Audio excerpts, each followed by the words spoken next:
Assalamualaikum warahmatullahi wabarakatuh.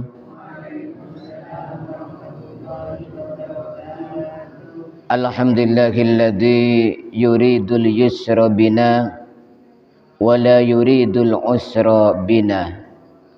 Wassalatu wassalamu ala sayyidina wa habibina Muhammad wasilatina ila rabbina wa ala alihi wa ashabihi sadatina wa a'immatina, amma ba'd. Yang dimuliakan Allah Subhanahu wa taala, hadirin hadirat jamaah salat subuh. Alhamdulillah, pada pagi yang cerah ini kita masih diberikan nikmat sehat oleh Allah Subhanahu wa taala sehingga bisa melaksanakan solat berjamaah. Mudah-mudahan bisa istiqamah. Amin amin ya rabbal alamin. Melanjutkan kajian kita kitab Riyadhus Shalihin min kalami Sayyidil Mursalin, bab iktisad di dalam ibadah. Qala al-muallif Asy-Syaikh Abu Zakaria Yahya bin Syaraf An-Nawawi rahimahullah wa nafa'ana bihi wa bi'ulumihi fid dharaini amin. Wa an Aisyah, dan diriwayatkan dari Siti Aisyah radhiyallahu anha, anna Rasulullah sallallahu alaihi wasallam, sesungguhnya Rasulullah sallallahu alaihi wasallam qala, bersabda, idza na'asa ahadukum wa huwa yusalli falyarqud hatta yadhhab anhu an-naum. Ketika kalian ngantuk dan mau salat, maka tidurlah dulu sampai hilang rasa ngantuknya. Fa inna ahadakum idza shalla wa huwa na'isun la yadri la'allahu yadhhabu yastaghfiru fayasubbu nafsah. Karena sesungguhnya salah satu di antara kalian ketika sholat dalam keadaan ngantuk, maka tidak tahu dia mau istighfar, ternyata memaki dirinya sendiri. Muttafaqun alaih. Hadis ini muttafaqun alaih. Jadi kalau kita ngantuk ya, mau sholat, tidur dulu sampai hilang kantuknya. Karena orang kalau sangat ngantuk itu walaupun tidur semenit 2 menit itu terus merasa penak ya, merasa penak. Kalau sudah dapat tidur, jangan tidur sekarang ya. Nanti sekarang masih ngaji Ren. Jadi orang kalau ngantuk dibawa tidur walaupun sebentar, kalau tidurnya kualitasnya bagus, itu hilang, capek ngantuk itu hilang. Maka kalau orang mau sholat, kalau ngantuk tidur dulu ya, sekiranya tidak keluar dari waktunya. Maka ini perlu juga diketahui dalam bahasan ini. Kalau kita itu tidur sebelum waktu, misalnya tidur sebelum zuhur, kemudian gak ada yang bangunkan sampai asar. Biasanya sebelum asar sudah bangun, gak ada yang bangunkan, ini tidak masalah karena tidurnya sebelum zuhur. Tapi kalau sudah ada orang adzan kemudian tidur dan dia tahu kalau tidur ini nanti tidak akan bangun, biasanya kalau tidur kebablas, sudah zuhur tidak sholat, dibawa tidur sampai asar, maka tidurnya saja sudah maksiat. Jadi dalam hadis ini sama dengan kemarin, kalau kita ngantuk tidur dulu, sholat itu biar tidak ngantuk. Kenapa kata Rasulullah?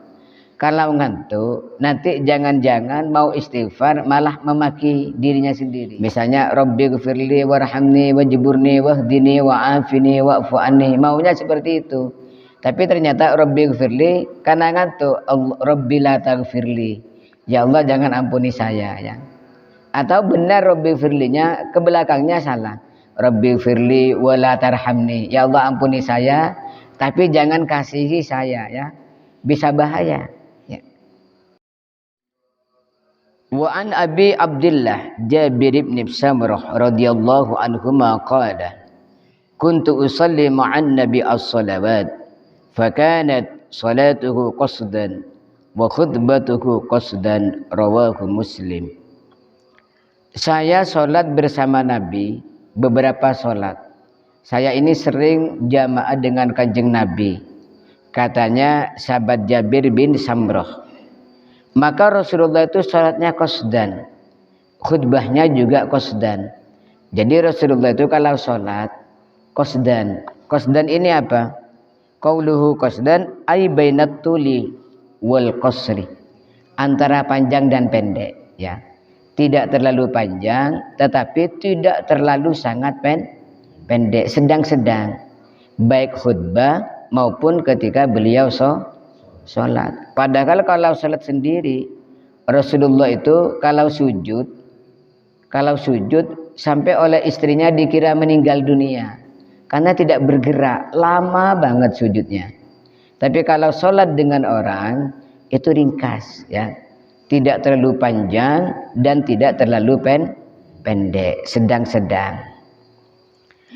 Wa an Abi Juhaifah wa ibn Abdullah radhiyallahu an qala akhun Nabi baina Salman wa Abi Darda. Diriwayatkan dari Abi Juhaifah namanya Wahab bin Abdullah. Wahab bin Abdullah berkata Rasulullah mempersaudarakan antara Salman dan Abi Darda. Di Madinah itu ada dua macam sahabatnya Rasulullah. Yang pertama sahabat muhajirin. Sahabat muhajirin itu para sahabat yang asalnya dari Mekah ke Madinah. Yang kedua ada sahabat Ansor, yaitu sahabat yang asli kota Madinah, penduduk asli. Nah, oleh Rasulullah yang sahabat muhajirin itu banyak yang dijadikan saudara angkat. Karena apa? Dari Makkah itu banyak sahabat tanpa persiapan hijrah. Ya, bahkan ada yang memang tidak memberitahu ke keluarganya karena keluarganya kafir, mau dibunuh, ikut Rasulullah hijrah ke Madinah akhirnya. Itu oleh Rasulullah banyak yang dari sahabat muhajirin itu dipersaudarakan dengan sahabat Ansor. Maknanya muhajirin itu orang hijrah. Ansor maknanya yang penolong. Walaupun beda negara, setelah dipertemukan, dipersatukan Rasulullah, luar biasa, melebihi saudara kandung. Bahkan misalnya punya sawah 1 hektar, itu yang separuh dikasihkan ke saudara barunya ini. Yang punya istri lebih dari 1 ditawarkan, kamu kalau mau beristri punya saya 1, saya telat, nanti kamu nikahin, ya. Sampai seperti itu. Allahumma sholli ala Muhammad.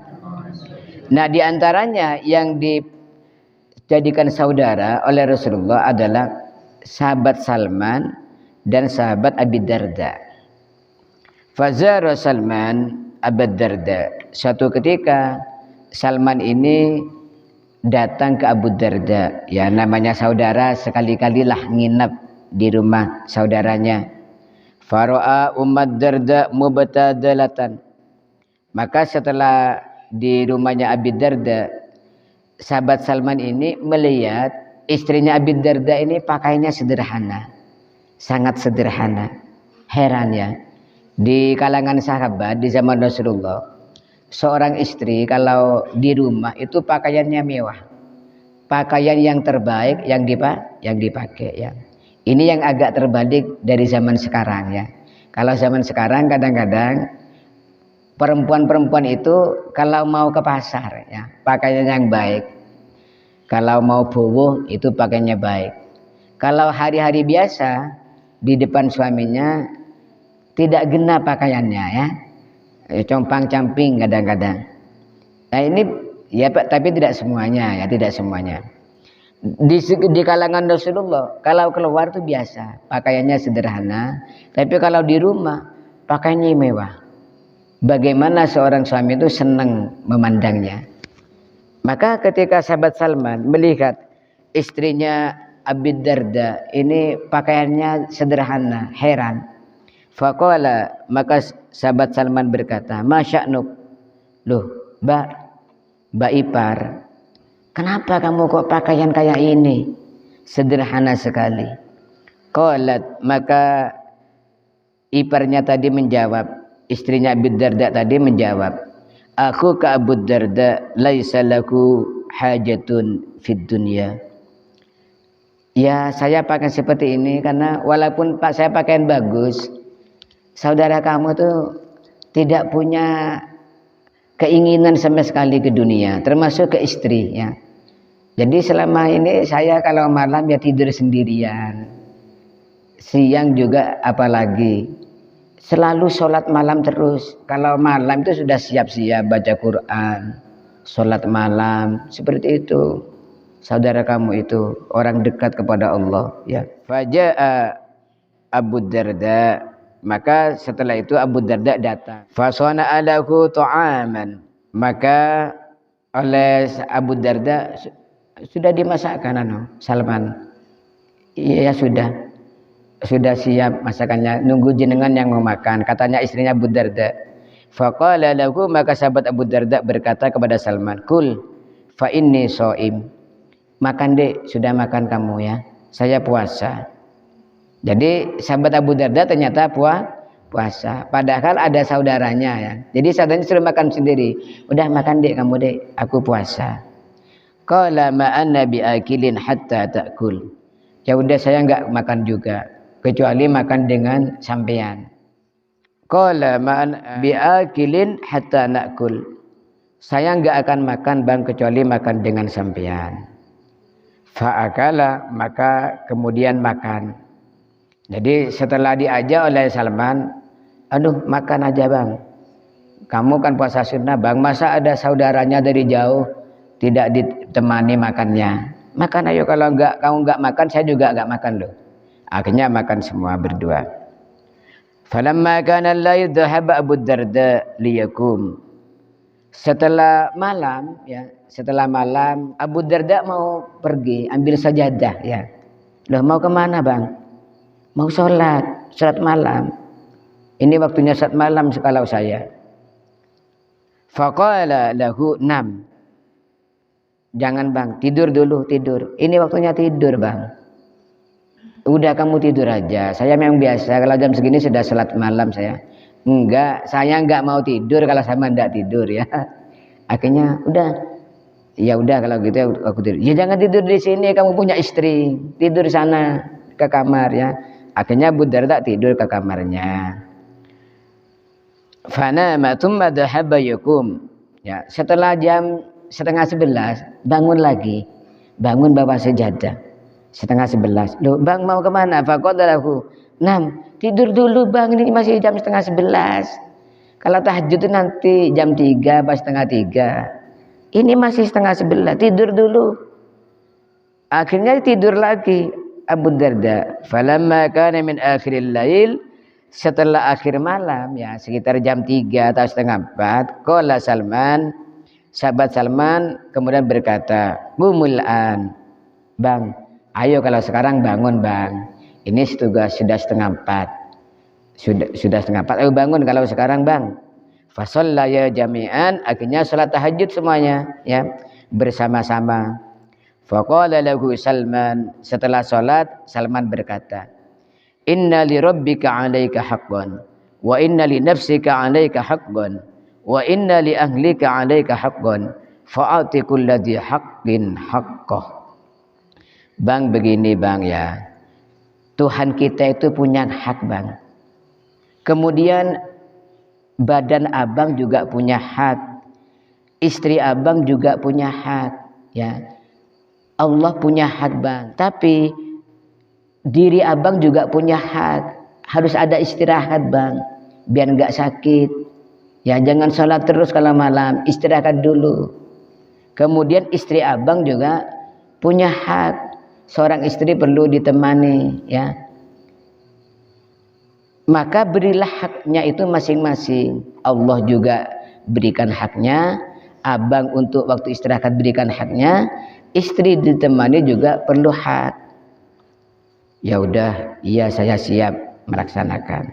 Tapi Abu Darda ini masih penasaran. Fa'atan nabiyya fadzakara dzalika lahu. Akhirnya Abu Darda paginya itu diam-diam pergi ke Rasulullah, ya. Pergi ke Rasulullah, fadzakara dzalika lahu. Akhirnya diceritakan oleh Abu Darda, Rasulullah, Salman datang ke rumah tadi malam nginap. Iya, terus saya itu mau sholat jam 9 nggak boleh, suruh tidur dulu. Terus saya ditanya, saya kan memang jarang Rasulullah menemani istri itu. Kalau saya ya kalau siang puasa, malam saya tahajud. Oleh Salman nggak boleh, suruh tidur dulu, baru saya disuruh bangun 3:30. Faqala Nabi sadaqa Salman. Maka Rasulullah menjawab, ya itu betul Salman itu. Salman itu benar, itu yang saya ajarkan mulai dulu, mulai dari Makkah sudah saya ajarkan. Allah itu punya hak, kita harus ibadah ketika sudah wajib. Kalau memang bisa ibadah sunnah, ditabi ibadah sunnah. Dan badan kita juga perlu hak, ada haknya. Jangan puasa sunnah terus, ya. Juga kalau malam harus tidur, istirahat. Maka dalam Al-Quran disebutkan waja'alna laila libasa. Allah itu menciptakan malam sebagai selimut. Artinya malam untuk istirahat. Jadi tidur dulu, nanti hampir subuh jam 3 atau 3:30 baru bangun. Seperti itu memang betul Salman. Dan istri kamu juga punya hak. Kalau kamu nggak ngumpuli istri, nanti mati dunia ini. Nggak ada manusia lagi, ya. Tidak akan berkembang biak. Sudah saya ajarkan kepada para sahabat saya, ya, semuanya punya hak. Allah punya hak, dirimu punya hak, keluargamu juga punya hak. Nah, ini termasuk dalil dari Rasulullah SAW kepada kita tentang bagaimana kita harus memberikan haknya masing-masing. Mudah-mudahan Allah Subhanahu wa taala selalu memberikan bimbingan dan hidayahnya kepada kita sehingga kita bisa melaksanakan kewajiban baik kepada Allah maupun kepada diri kita sendiri maupun bagi orang lain maupun bagi keluarga kita. Amin amin ya rabbal alamin. Maulaya salli wa sallim daiman ala habibika khairil khalqi kullihim.